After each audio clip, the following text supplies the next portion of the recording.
Welcome to Let's Talk Wellness. It's time to have new conversations about mental health. Join Mara James as she guides us along this journey. And now, let's talk wellness.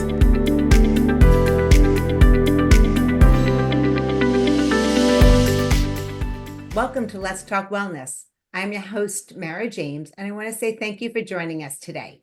These conversations are all about taking a deeper dive into understanding how we can support children and families and have better mental health and emotional wellness.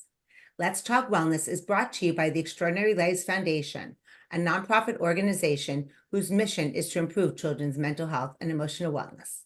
You can find out more information about ELF and more episodes at elfempowers.org/podcasts. And you can find this link in the show information below. Now, let's talk wellness with today's guest, Sabrina Garrido.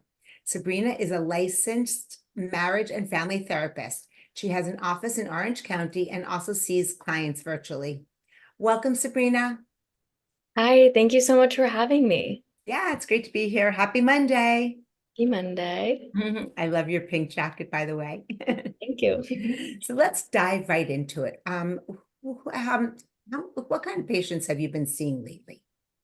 So typically right now in my practice, I am working with young adults, usually around ages 18 to 35, coming in with a lot of trauma and anxiety. That's what I'm seeing quite often lately. And a handful of those clients that I'm seeing are parents as well. So helping them navigate the challenges of parenting in the midst of dealing with their own mental health struggles.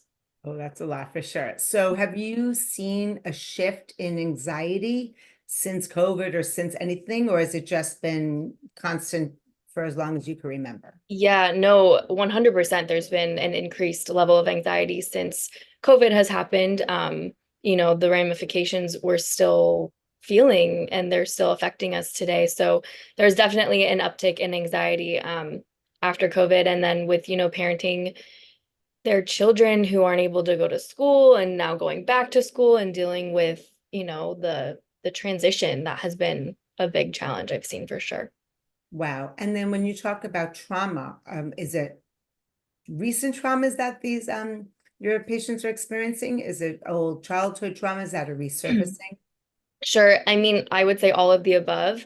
Mhm. But I do find that most people come in to deal with more of a recent trauma or something that has happened, in their adulthood or fairly recently. And we work through that, but we also find that there's lots of connections to their childhood trauma and things that they've been through in the past that are now resurfacing or maybe even connected or, tied to the trauma that they've experienced most recently. That was going to be my next question. I know, like in the holistic world of healing that I've been experiencing, it seems like we keep manifesting similar traumas now to represent what our inner child experienced, like mirroring to us what we need to or get to heal. And it keeps happening. Different actors in the play, right? But kind of same scenario, same emotions that are coming up. Yeah, because it's what feels safe or familiar or comfortable. And so we kind of gravitate towards that. Wow. And do a lot of your clients see, are there times that you clearly see like it's a childhood trauma and they just don't remember it because maybe they were too young or something? Sure. Yeah, that happens sometimes. Or sometimes I might get an inkling and kind of prompt me to ask questions about, oh, what was this like for you and your family growing up? Or how did people express emotions growing up? And it can kind of help connect the dots for them. But then, yeah, like you just said, sometimes they have no recollection and they don't remember, things that happened in their childhood, or they can't identify something that might be connected to what's happening in the present. So obviously it's super helpful when they're able to go back and be like, oh wow, that's connected to what's happening now. And we can work with that. But also, we can work with it if they can't remember. We just kind of deal with what's presenting at the moment and kind of go from there. Right. Yeah, I've worked, I know it took me 4 years from, my mental health challenges to then have a memory, and also working with a hypnotherapist who was able to bring me back and kind of above it, looking at it, not re-experiencing it of it, but just kind of looking over it and figuring out what the learning was and all this interesting insight to it. Sure. Yeah. Once you're um, regulated and kind of able to remove yourself from the situation, you can gain a lot of understanding by looking back. Yeah. So that's interesting when you say like removing yourself. I feel like, and you're the professional, so I'll ask you, as a child, like when someone goes through a serious childhood trauma, I don't think they talk about it. They'll do art therapy, but they won't talk about Sure. things they went through, correct? Sure. I mean, yeah, generally I feel like a lot of times kids don't know that trauma is trauma, or they just might think, well, this is my experience and I don't know anything differently, right? Even sexual trauma, right? They don't know right from wrong, right? Oh, interesting. So what point can you work, can a child be worked with, what age that they realize like A, it wasn't their fault, and B, it wasn't okay, and Mm. start Well, that healing yeah, journey. I mean, ideally getting them into therapy or seeing someone as soon as possible after an experience like that, because you can't be too early, right? Even if they don't Okay. have the cognitive awareness. Mhm. Usually, kids know that something's off or something's not right, even though an adult might have told them that it's okay or might have told them that it's their fault. Generally, right, we have that gut instinct. And so getting them into therapy as soon as possible after something like that, whether it's just play therapy, art therapy, something where they have that support is going to be really huge. Beautiful. Yeah. And what do particular treatment modalities that you focus on? Yes, so I primarily practice EMDR, which is eye movement and desensitization and reprocessing. Mhm. It's a type of trauma therapy that kind of focuses on reprocessing the traumatic experiences that we've been through that are causing us to, have reactions and be triggered and sort of get in the way of our day-to-day life, understandably. What happens with trauma is that those memories or experiences are stored in our brain in a maladaptive way. And so anytime we get triggered or we see something or hear something or smell something that reminds us of that moment, we are almost sent back to that moment in time. And so what we do with EMDR is reprocess those memories into an adaptively stored memory network in our brain. So that way we're not erasing any memories, right? But we can sort of be triggered or reminded of those things and not be completely dysregulated and debilitated by those things. Amazing. I've done EMDR in the past where, therapists will use their fingers, but I've also seen something with tapping. So how do you, Yeah, so I actually love the tapping where you cross your arms across your chest like this, and you tap back and forth. You can also tap on your knees, and that works really well for clients who see me virtually and who do EMDR virtually, since I'm not able to be in the room with them for them to be able to follow my fingers. But I also find that it's kind of whatever works best for the client, is what we do for the bilateral stimulation. right. And when you're doing it on the lap, are your arms crossed? Are they straight up and down? Go straight up and down like this, just above Mhm. your knees, and you just tap like Right. this.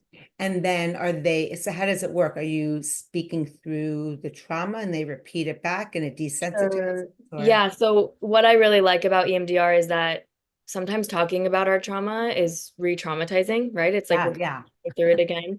And we definitely need to allow ourselves to kind of go back into that point in time in our memory and bring up those feelings and emotions, but you don't necessarily have to talk about it or say it out loud. So with the reprocessing, I will kind of bring up some cues and guide my clients through what they should be thinking about, what sensations they should be focusing on in their body. And then I'll direct them to start tapping, or we'll do the eye movements. And basically, we're just getting the brain in a place to do what it needs to be able to do, because our brain wants to heal, right? It knows where it needs to compartmentalize things in our brain. Sometimes it just needs a little bit of a jump start to be able to do that. And so that's kind of the way that I like to think about the reprocessing with EMDR. Wow. And is every brain has the capacity to be reprocessed? Yeah, for sure.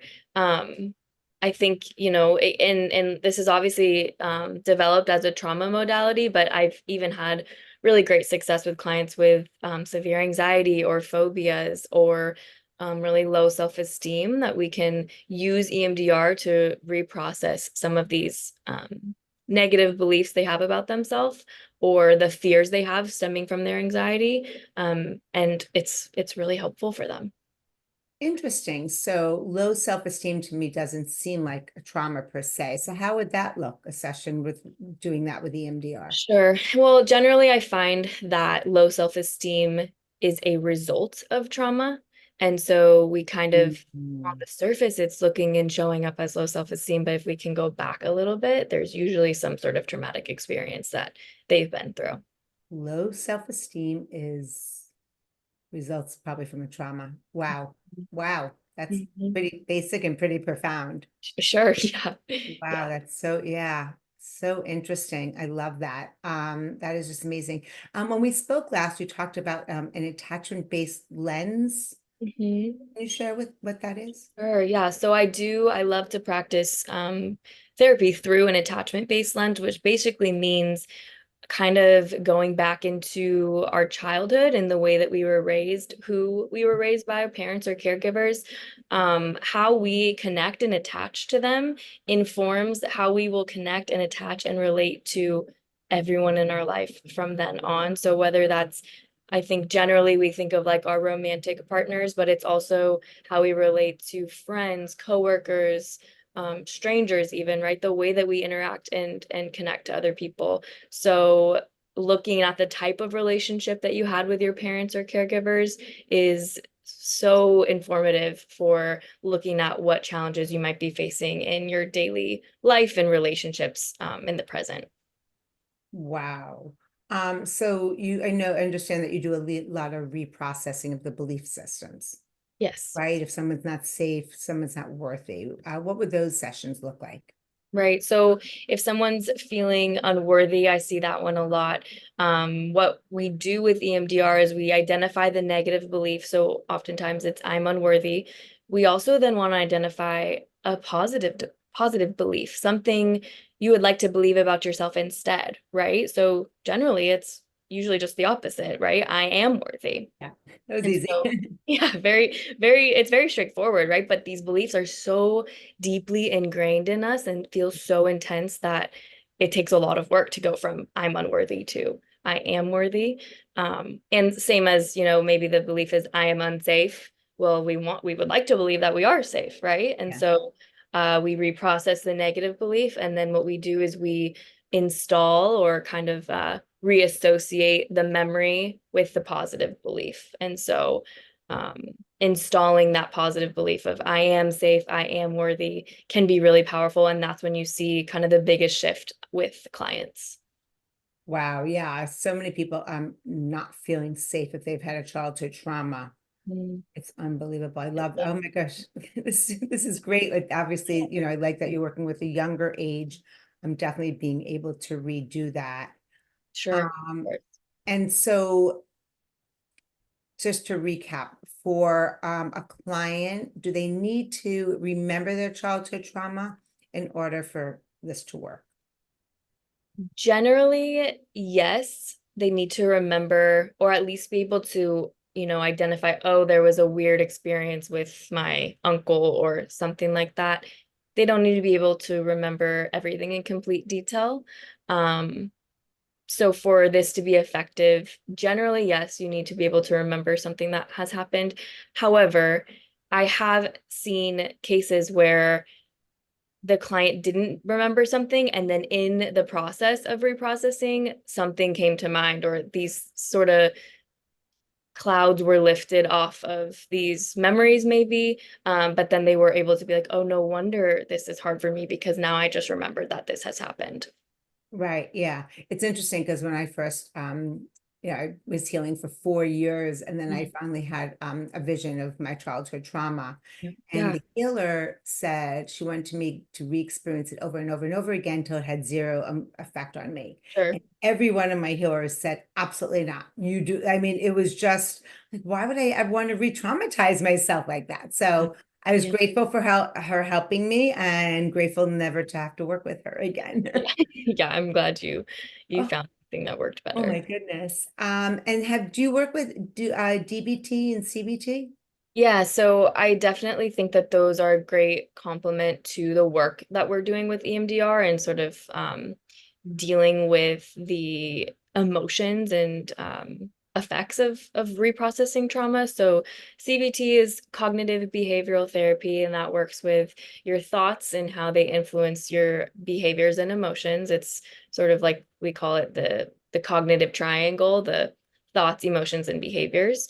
And then DBT is sort of an extension of CBT, and it can be really helpful for those who experience their emotions really, really intensely. And it's a lot of working with kind of accepting the reality of your situation or, the experiences that you've gone through and still coping with them and using the skills to um, increase sort of your distress tolerance. So how much you're able to handle basically. And ideally, the coping skills that come with DBT fit very, very nicely with EMDR and the attachment-based theory because it's bringing up a lot, right? All of this childhood stuff, all these deep, deep rooted emotions. We need the tools to be able to cope with that outside of session, right? Just because the feelings and emotions don't stop once they leave my office, right? They have to go live their life with all these things that we just stirred up. So, um, using the distress tolerance skills is really helpful for clients as they go about their lives in between our sessions. Right. And what would one of those skills look like that they're leaving with?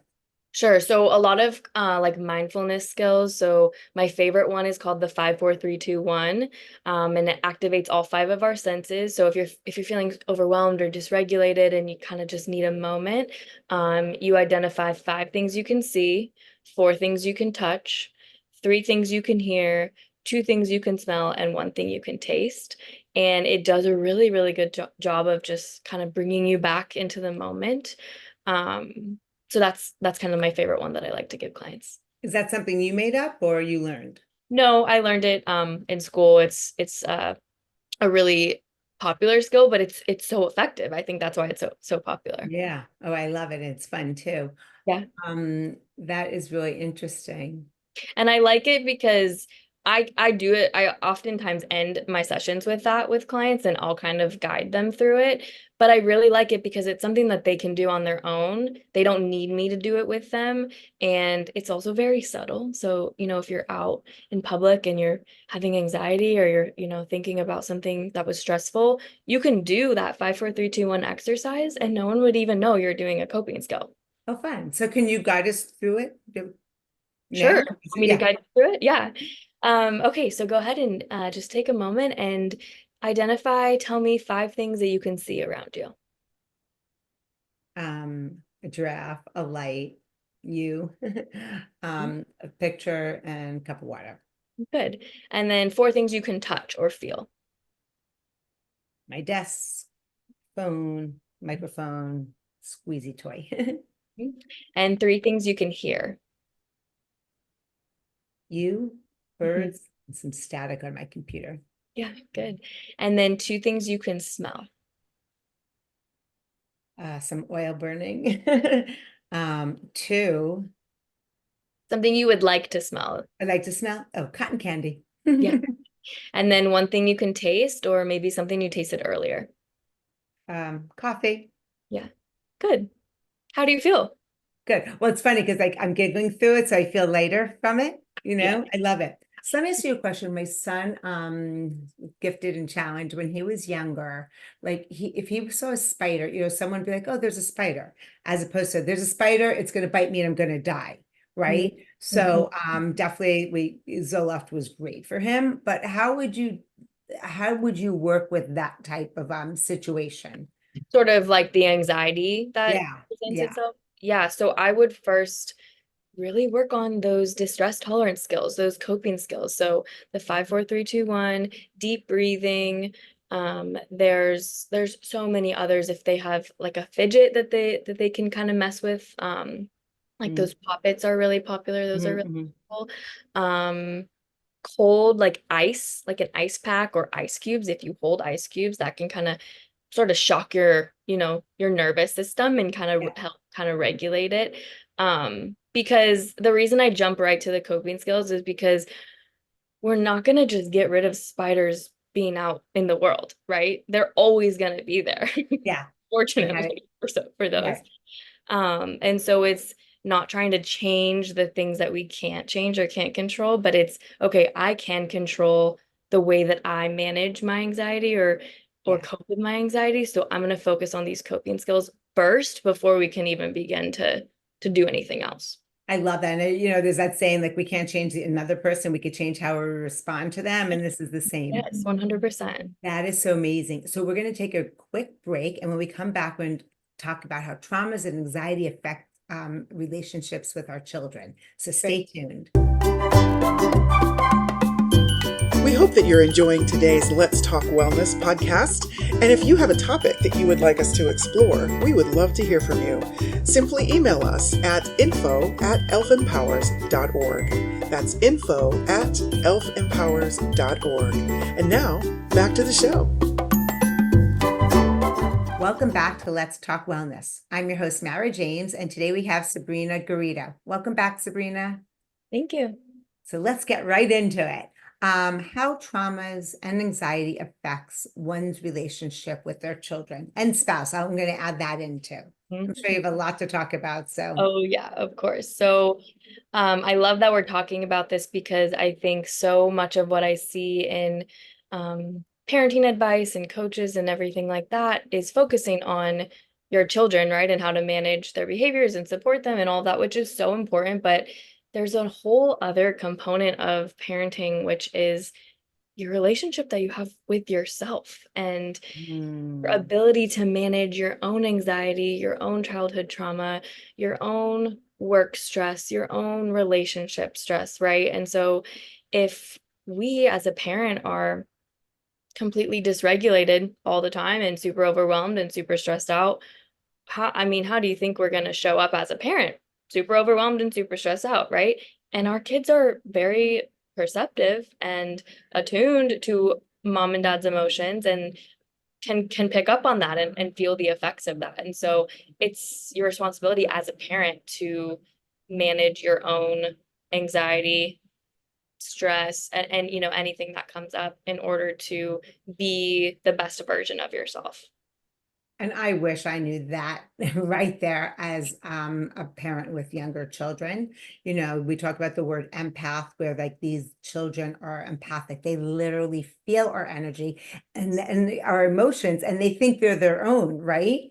And I was just speaking to a client this morning, and she's talking about her daughter, her 4-year-old daughter has some anger, and I'm like, of course, asked for permission from muscle tests. I'm like, okay, so I'm getting that your husband has some anger that she's mirroring. She's like, yeah, and it's so funny, like just yeah, it's just to me, it's like it's so cool to see because it's like it's so black and white once you know what's going on. Sure. You're like, oh yes, we can fix this. Yeah. We can accept, the parent needs to humble themselves and be able to say, like, of course no one wants to help themselves, but when it comes to helping their children, if that's what it's going to take to help their children to help themselves and put their oxygen mask on first, I feel like they're more open to it. Yeah, right? for sure. That's been definitely really challenging. So how intuitive are you? I'd say very intuitive. Okay, were you always? I would say yes, growing up. I'm an oldest child. I'm the oldest of four. And I'm also the oldest of, I think, 16 cousins. And so I've kind of always been, in that oldest child role and very, like you were just saying, very aware and attuned to everyone's emotions and kind of wanting to make sure everyone's okay and figuring out where I can help and who I can help and what I need to do. And I think that's obviously led me to my career in being a therapist. So yeah. Yeah, that could sometimes be exhausting, worrying, having so many to look after, right? Oh yeah, for sure. Wow, that's so funny. Did your parents realize that, the role that you took on? Yeah, I think they did. My dad was also an oldest, and so I think him and I could definitely relate to each other on that. Mhm. And he saw it in me as a kid, and so it was great having his support. And I think my parents did a really good job of, they never intentionally placed any of that responsibility on me.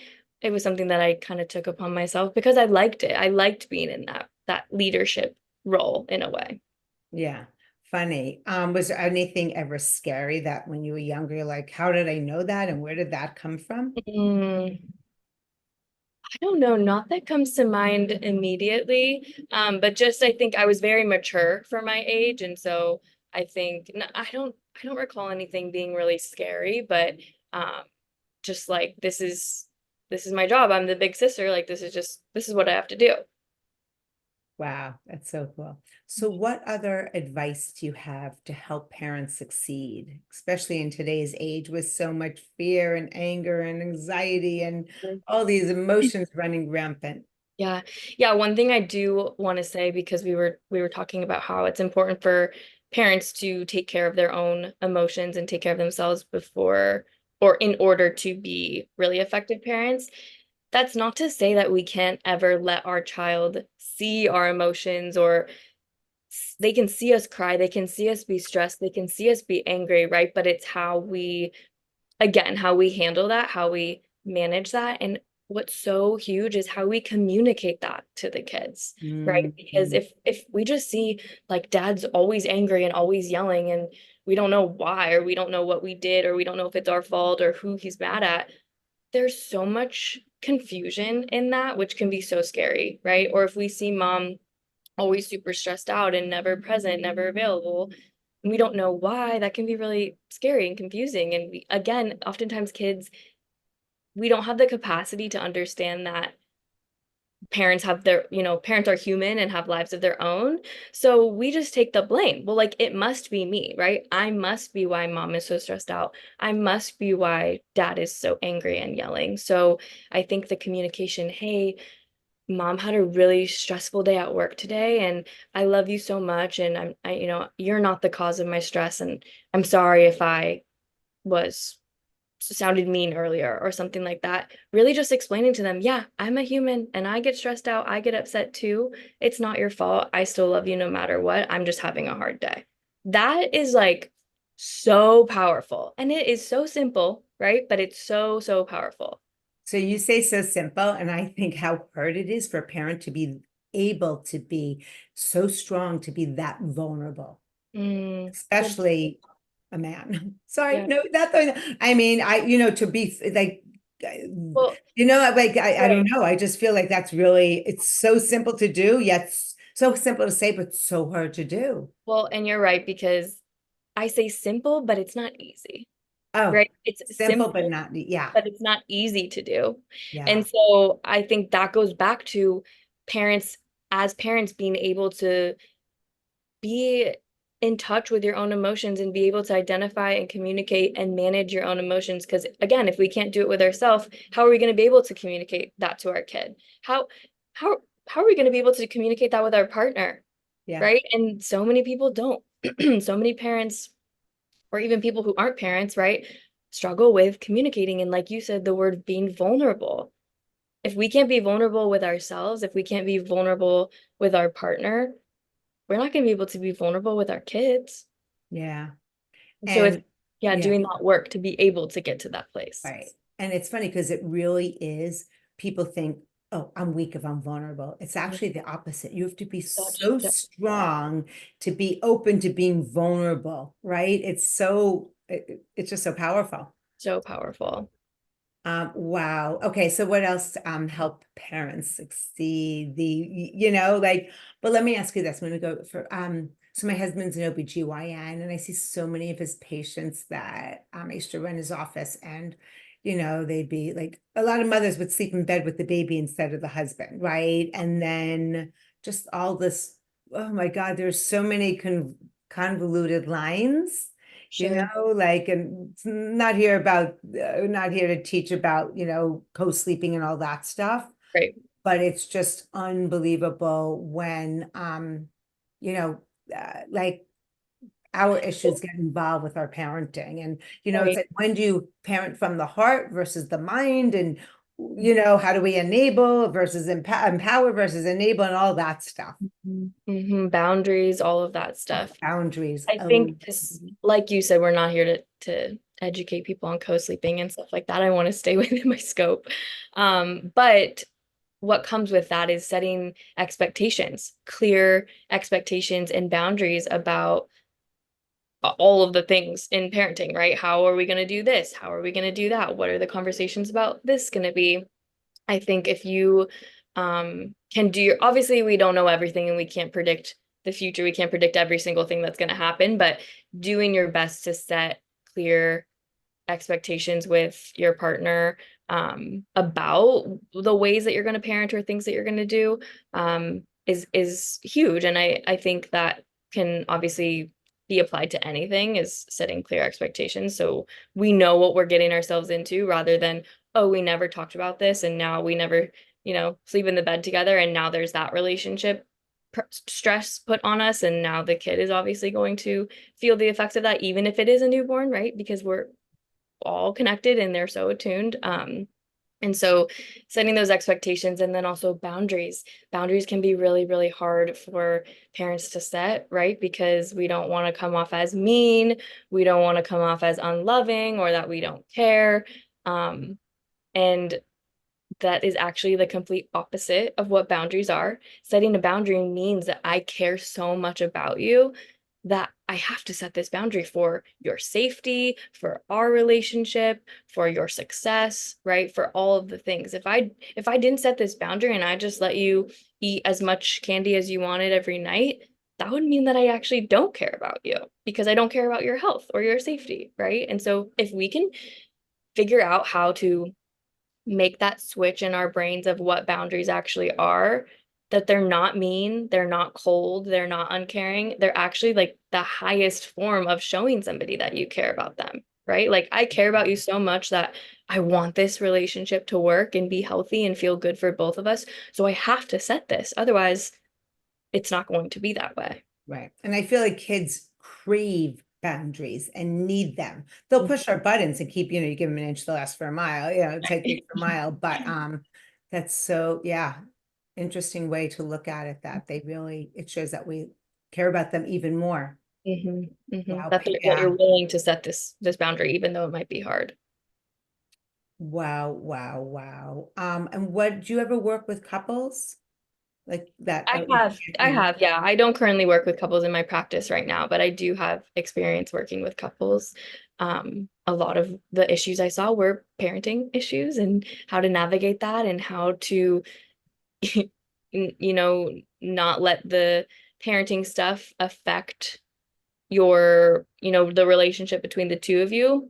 But I think that's not realistic. I think it's okay, the parenting stuff is going to affect our relationship, and then how do we navigate it? If you can tell, I'm very big on sort of acceptance, like accepting the situation. There's a lot of things there's things we can change, but there's a lot that we can't change. And so it's like this radical acceptance of, this is the situation, so how are we going to navigate it? How are we going to manage it?